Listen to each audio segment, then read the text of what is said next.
दुखी हुई अथवा कथा सुन और विष्णु भगवान का पूजा समाप्त कर वह अपनी बहन की घर आई और कहने लगी कि हे बहन, तुम्हारे दासी हमारे घर गए थे, परंतु जब तक कथा होती है तब तक हम लोग न उठते हैं और न बोलते हैं, इसलिए मैं नहीं बोली। कहो दासी, क्या गए थे?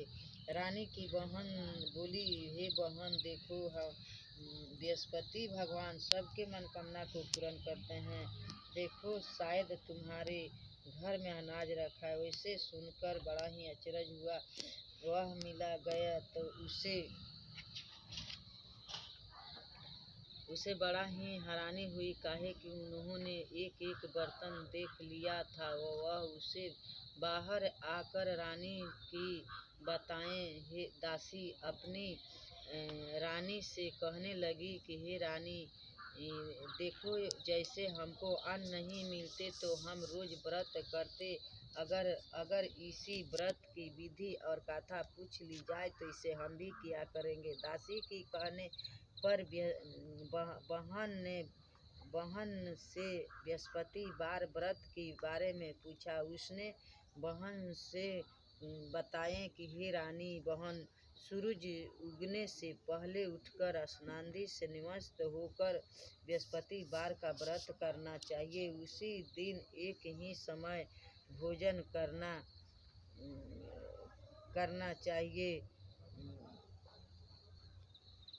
चाहिए। बृहस्पति बार का व्रत में चना की दाल और मुनका से विष्णु भगवान के किले के वृक्ष की जड़ में पूजन किया जाता है। दासी एक ही समय भोजन करें, भोजन पीला खाद्य पदार्थ का करें, कथा सुने। यह इस प्रकार करने से गुरु भगवान प्रसन्न होते हैं, अन्न पुत्र धन देते हैं, मनोकामनाओं को पूर्ण करते हैं। पूजा की विधि बताकर रानी ने अपने बहन की अपने घर लौट आई। रानी और दासी दोनों ने निश्चय किया कि चलो बृहस्पति बार व्रत की करेंगे, भगवान की पूजन जरूर करेंगे। 7 दिन बाद जब बृहस्पति बार आया तो व्रत रखी और घुड़सार में जाकर चना गुड़ जल को लोटे में डालकर अवरहद क्या जड़ तथा विष्णु भगवान को पूजन किया।